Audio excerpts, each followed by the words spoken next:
ये जो विद्युत मंडल बोड़ा में किस गांव से आए हैं और किस संबंध में धरना दे रहे हैं? हम ग्राम महुआ से आए और समस्त ग्रामवासी महुआ से आए हैं। लगभग जन्माष्टमी के दिन से ही हमारे गांव में ना तो ट्रांसफार्मर है और ना ही जो विद्युत विभाग द्वारा बेल्डे पिलाए जा रहे हैं। तो मेन गलियों का भी सर्वे नहीं किया है।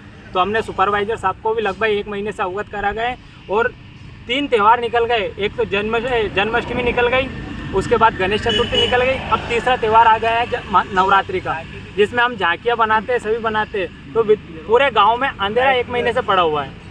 विद्युत मंडल 1% नहीं सुन रहा है और बिल का बोलते हैं तो बिल अभी हमने जो बेचारे गरीब ST/SC मोहल्ला है उन्होंने 23,000 अभी कल परसों जमा करा। लगभग जब जिस दिन से बेल्डे लगने लगे उस दिन से 45,000 रुपये और गाँव वालों ने करा। और जिस दिन डी साहब ने हमसे बोला शुरू स्टार्ट जिस दिन DP जली थी उस दिन मैंने 17,000 रात को 10 बजे उगवा के दिए। उसके बाद इन्होंने जो ट्रांसफार्मर की बिल जमा उसको बंद करवा दिया था, फिर उसको चालू करवाया।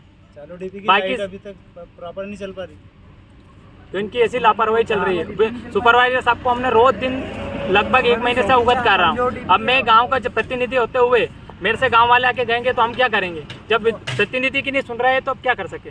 इसलिए हमने बैठे विद्युत विभाग को, जब तक हमारा यहाँ निराकरण नहीं होगा हम यहीं पे बैठे रहेंगे और शांतिपूर्वक बैठे रहेंगे और भूख हड़ताल करेंगे और ये इसी प्रकार हमारा प्रदर्शन रहेगा जब तक DP नहीं आएगा। और पूरे गांव में सिर्फ एक DP है, 100 का ट्रांसफार्मर है। 63 का जो है जो 100 का था उसको भी 100 का नहीं कर रहे हैं। लगभग हम इसको तो 2-3 साल से कह रहे हैं।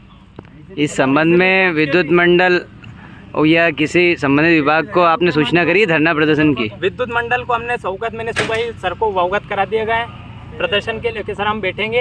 और क्योंकि आपको अवगत हम जिस प्रकार आप हमें अवगत करा रहे हैं कि आ जाएगी अब तक, और गांव में भी हम इतने दिन से रोज बुला रहे हैं कि मैं आ रहा हूँ अभी तक नहीं आया।